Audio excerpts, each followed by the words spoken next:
चर्चा में हमारे साथ बेहद खास मेहमान जमशीद मलिक हैं। बहुत-बहुत शुक्रिया। सर के बारे में बता दूं तो सर राजौरी से हैं और लंबे वक्त से पत्रकारिता कर रहे हैं। बहुत-बहुत शुक्रिया जमशीद जी समय देने के लिए। जय हिंद सबसे पहले।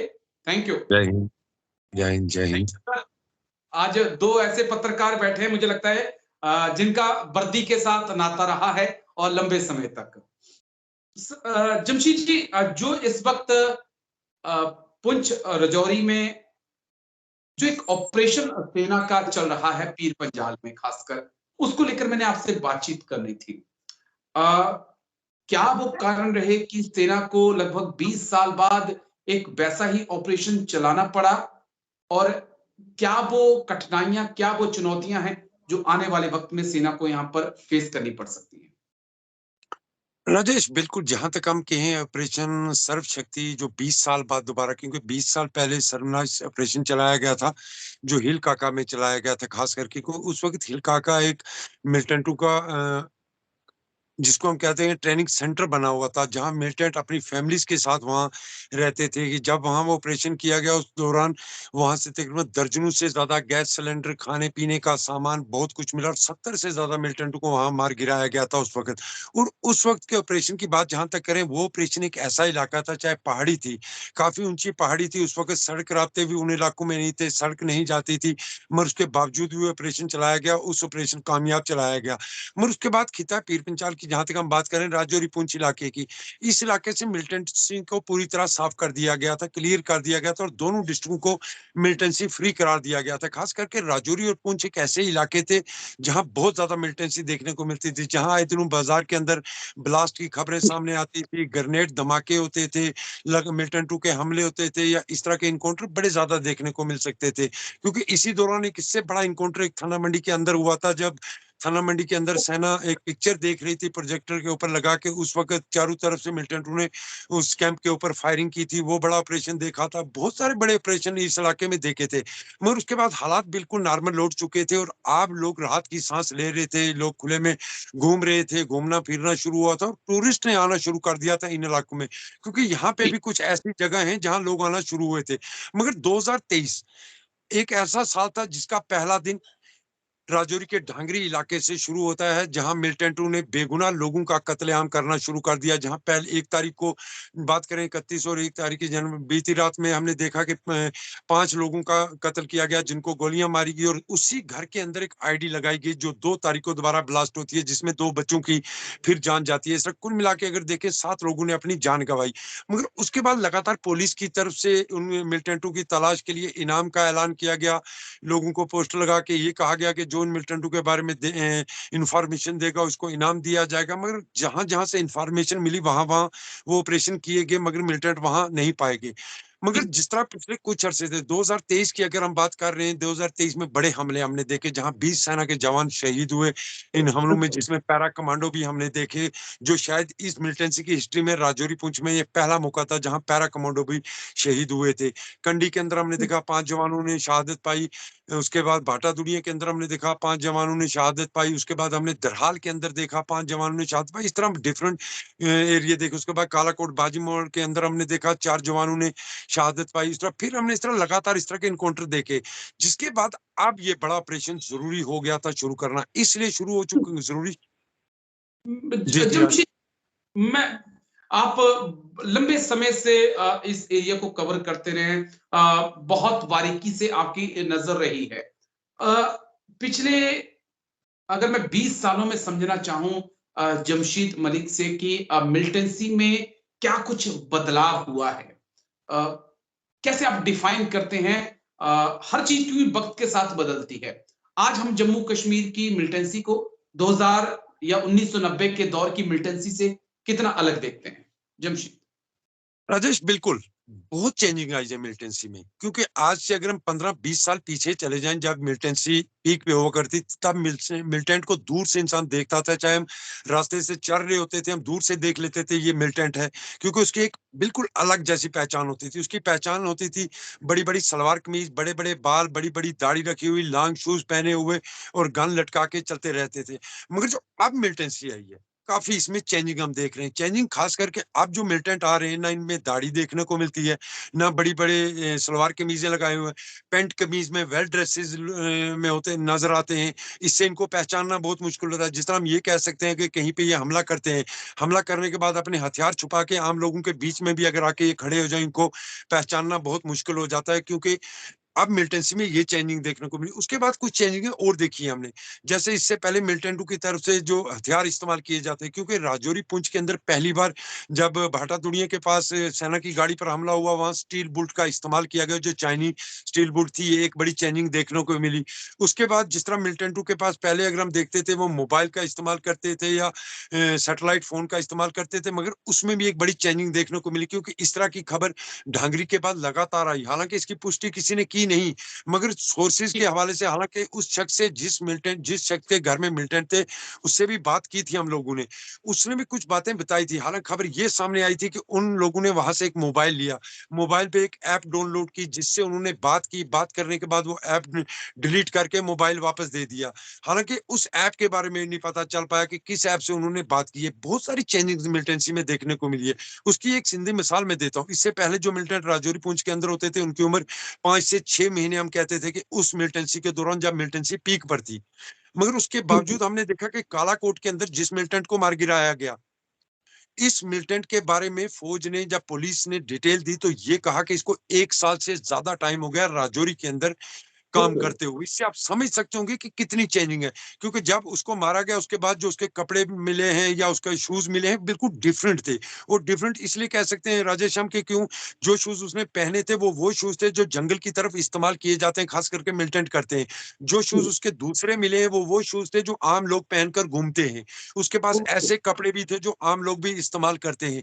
ये चेंजिंग जो है, ये बड़ा चैलेंज इसको हम ज़रूर कहेंगे, क्योंकि ये चैलेंज इसलिए बड़ा रहेगा राजेश, के जिस तरह मैं बता रहा हूँ कि बड़े हमले हुए हैं पिछले कुछ दिनों के अंदर। उसके बाद बड़े पैमाने पर सर्च ऑपरेशन चलाए गए, और सर्च ऑपरेशन के बावजूद मिलिटेंट भाग निकलने में कामयाब हुए। एक एक चेंजिंग और जमशीद मलिक देखने में आई है, क्योंकि लगातार मेरी आपकी बातचीत होती रही है टीवी स्क्रीन पर कि पहले होता था कि आतंकी किसी घर में होते थे, किसी आम जनता को निशाना बना रहे होते थे। आर्मी को खबर लगती थी, जाके कॉर्डन सर्च ऑपरेशन होता था, एनकाउंटर शुरू हो जाता था। लेकिन यहाँ पे खासकर पीर पंजाल में हम देख रहे हैं कि एक एम्बुश टाइप का अटैक किया जाता है और उसके बाद आतंकी गायब हो जाते हैं। क्या ये भी एक फ़र्क है पीर पंजाल में जो आया है? राजेश, बिल्कुल, यही बात मैं कर रहा था पहले भी, कि जिस तरह अब ये मिलिटेंसी हो रही है, देखने में इसमें यही आ रहा है, जहाँ पे हमला किया जाता है, हमले के 5 या 7 मिनट के बाद वहाँ पर सर्च ऑपरेशन या चारों तरफ से उस जंगल को घेर लिया जाता है और पूरी तरह उस जंगल को सैनिटाइज़ किया जाता है, मगर उसके बावजूद मिलिटेंट भाग निकलने में कामयाब होते हैं। यही फ़र्क देखने को, और इस फ़र्क की एक वजह हम ये भी मान के चल सकते हैं कि जैसे मैंने कहा राजेश, कि इनके ड्रेस जो चेंज हुए हैं, इनके होलिये जो चेंज हुए, इनके फेस जो चेंज हुए, ये एक फ़र्क हम इसको कह सकते हैं, क्योंकि अगर ये अटैक करने के बाद अपने हथियार जंगल के अंदर छुपा के वापस सड़क की तरफ आ जाते हैं, तो सेना सिविलियन समझ के इनको छोड़ देती है। हालाँकि क्योंकि इन लोगों के पास अगर ये इतना काम करते हैं, इनके पास फेक आईडी बनाना कोई बड़ी बात इन लोगों के लिए बिल्कुल। रहेगी नहीं। अगर सेना आइडेंटिटी कार्ड चेक करती है, अपना आइडेंटिटी कार्ड भी चेक करवा सकते हैं। मगर जिस तरह पहले की बात मैं कर रहा हूँ, ख़ास करके बफियाज़ का रूट मैं राजेश आपको बताता हूँ। ये वो रूट होता था उस वक़्त, जब इस रूट पे हम ट्रैवल करते थे, तो रास्ते में मिलिटेंट वैसा काम करते थे जैसा आज पुलिस करती है, लोगों के आइडेंटिटी कार्ड चेक करते थे, गाड़ियों से उतारा जाता था, गाड़ियों के लोगों से आइडेंटिटी कार्ड चेक किए जाते थे। राजेश फूल जी एक जज थे हमारे पुंछ के, जो राजौरी में उनकी उस वक़्त ड्यूटी थी। छुट्टी के दिन वो अपने घर जा रहे थे वापस, और घर जाते वक़्त बफियाज़ के जहाँ ये हमला हुआ है, इससे तकरीबन 2 किलोमीटर पीछे आकर उनकी गाड़ी को रोका गया, उसके बाद उनकी गोली मारकर वहाँ हत्या कर दी गई। इस तरह के इंसिडेंट इस रूट पर इससे पहले भी हमने देखे, मगर जो फ़र्क आया है, फ़र्क वो राजेश यही है कि इनके होलिये जो चेंज हुए, ये बड़ा चैलेंज है। राजेश, जिस तरह इनके पास फेक आईडी बना सकते हैं ये लोग, फेक आईडी जी। का इस्तेमाल कर सकते हैं, हथियार अपने जंगल के अंदर छुपा के आम लोगों के बीच में घूम सकते हैं ये लोग, क्योंकि इनकी पहचान बहुत मुश्किल हो चुकी है। दूसरी बड़ी बात है, जो मिलिटेंट पाकिस्तान की तरफ से आ रहा है, अगर वो पीओके जेके की तरफ से आ रहा है, जो ऑक्युपाइड कश्मीर है पाकिस्तान के पास, वहां से आ रहा है, उसकी भाषा और राजौरी पुंछ के लोगों की भाषा बिल्कुल एक जैसी है। भाषा में भी कोई फर्क उनके में है नहीं। वो भी लोग पहाड़ी बोलते हैं, यहाँ के लोग भी पहाड़ी बोलते हैं। वहां भी लोग गोजरी का इस्तेमाल करते हैं, यहाँ के लोग भी गोजरी का इस्तेमाल करते हैं। वहां भी लोग कश्मीरी बोलते हैं, यहाँ भी लोग कश्मीरी बोलते हैं, इनकी लैंग्वेज में भी कोई फर्क नहीं है। इस तरह ये आम लोगों के बीच में आके छुप सकते हैं।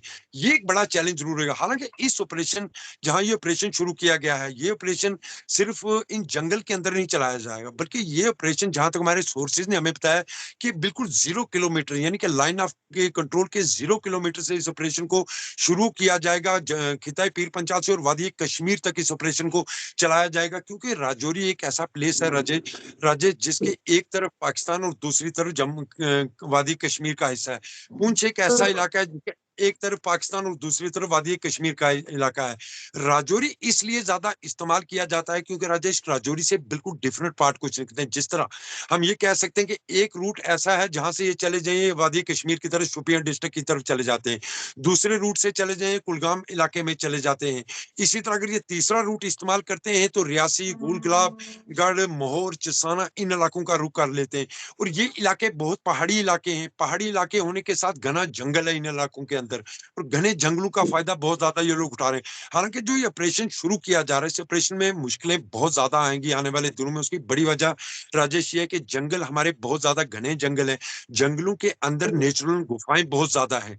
जिस तरह हमने भाटा दुड़िया के अंदर देखा कि मिलिटेंट गुफाओं का सहारा लेकर फायरिंग करके उनमें छुप जाते थे, लगातार इस तरह हमने देखा था। और हमारे इन जंगलों में, बड़े पहाड़ों के अंदर नेचुरल गुफाएं बहुत ज्यादा, जिनका ये सहारा लेते हैं। ये एक चिंता का विषय, और ये टफ इसको कह सकते हैं ऑपरेशन।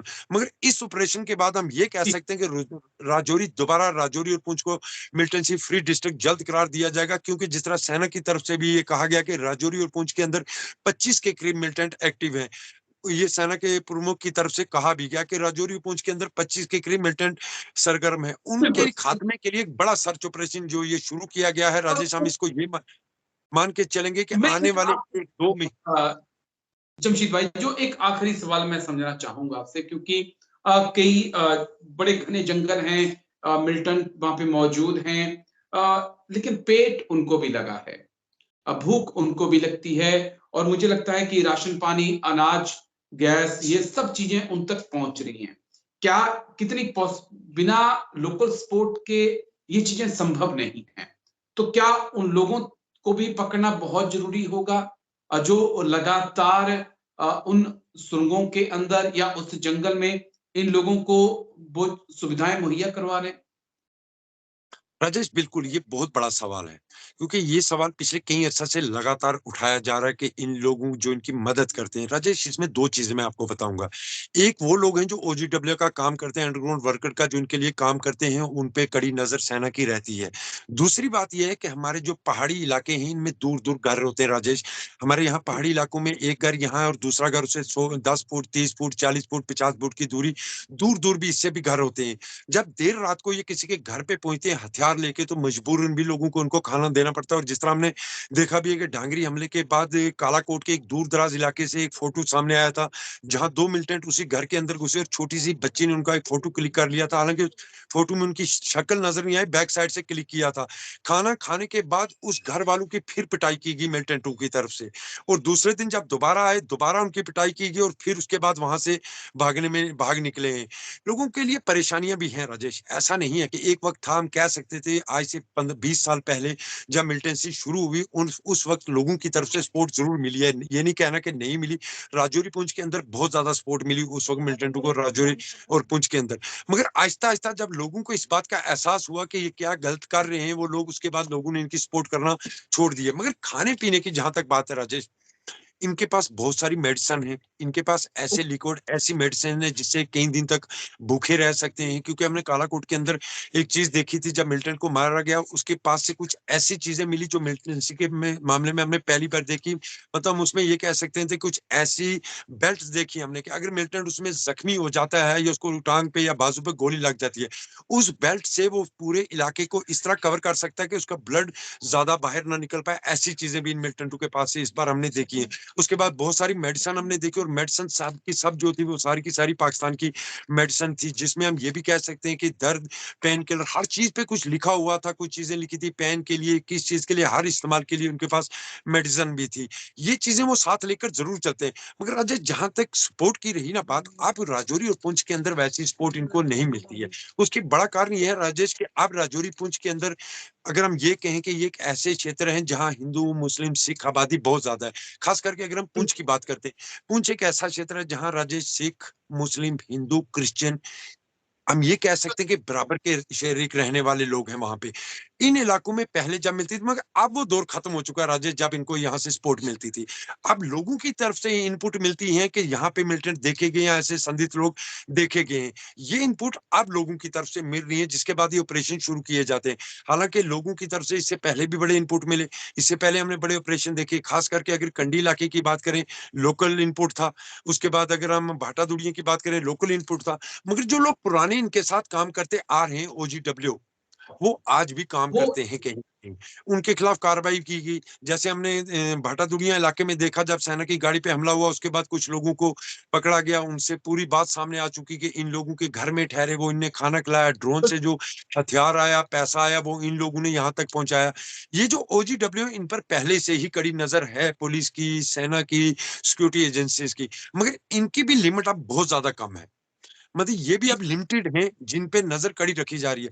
मगर राजेश, जो लोकल सपोर्ट की बात अब जो कही जा रही है, इसमें बहुत कमी देखने को मिली है, क्योंकि लोगों को अब इस चीज का एहसास हो चुका है कि इसके क्या फायदे और क्या नुकसान है, जिसके कारण लोगों की सपोर्ट इनको नहीं, बल्कि हम ये कह सकते हैं, जब भी कहीं इलाके में, किसी इलाके में कुछ संदिग्ध आदमी भी देखा जाता है, लोगों की तरफ से फौरी कॉल करके बताया जाता है कि संदिग्ध आदमी है, गाँव के अंदर पहली बार देखा गया, जिसके बाद सर्च ऑपरेशन शुरू किए जाते हैं। हालांकि कई बार ऐसा भी होता है, लोकल लोग ही निकलते हैं या मिलता नहीं है कोई। मगर ये अवेयरनेस लोगों के अंदर आप जरूर देखने को मिली है कि लोग इसका सेना को या जम्मू कश्मीर पुलिस को या सीआरपीएफ को इतला जरूर दे देते हैं कि इस इलाके में संदिग्ध देखा गया। हालांकि राजेश, में एक बात चलते थे, आपको बता दें, 13 दिसंबर 2022 को मैंने एक स्टोरी की, एक लड़की की तरफ से राजौरी के मुरादपुर इलाके में। उस लड़की ने यह कहा कि वो अपने रूम में सोई थी, सुबह उसके रूम के बाहर 2 लोग पहुंचे जिन्होंने उनके घर का दरवाजा नॉक किया। लड़की ने दरवाजा सुबह 5 बजे खोला और उसको कहा कि माँ बाप को बुला के ला, और उसको दोनों संदिग्ध नजर आए। वो नीचे माँ बाप को बुलाने के बहाने दोनों फैमिली लेके भाग गए वहां। उसके बाद बड़े पैमाने पर वहां सर्च ऑपरेशन शुरू किया, और उसके कुछ दिन के बाद ही मुरादपुर के सामने, आर्मी गेट के सामने, 2 लोगों की हत्या कर दी जाती है, उन पर अंधाधुंध गोलियां चलाई जाती हैं, जिसके बाद एक सर्च ऑपरेशन चलाया जाता है, और उसके बाद सीधा 31 दिसंबर पे पहुंच जाते हैं, जब दोबारा ढांगरी के अंदर हमला होता है। इस तरह के इनपुट लोगों की तरफ से लगातार मिल रहे हैं, मगर बड़े चैलेंज राजेश, जिस तरह मैं कह रहा हूं कि जहां से भी इनपुट मिलती है, और उनके जो होलिये बताए जाते हैं, बिल्कुल नॉर्मल लोगों की तरह उनके होलिये बताए जाते हैं। जिस तरह पहले दाढ़ियों वाली बात मैं कर रहा था, नहीं है। जरा बड़े बड़े बाल थे, वो नहीं है, बिल्कुल लोगों की तरफ से बताया जा रहा है, ऐसी जीन्स की पैंट पहनी थी, ऐसी शर्ट पहनी थी, या सर पे टोपी रखी हुई थी, नॉर्मल सी बात थी। इस तरह के लोगों की तरफ ये से बताया।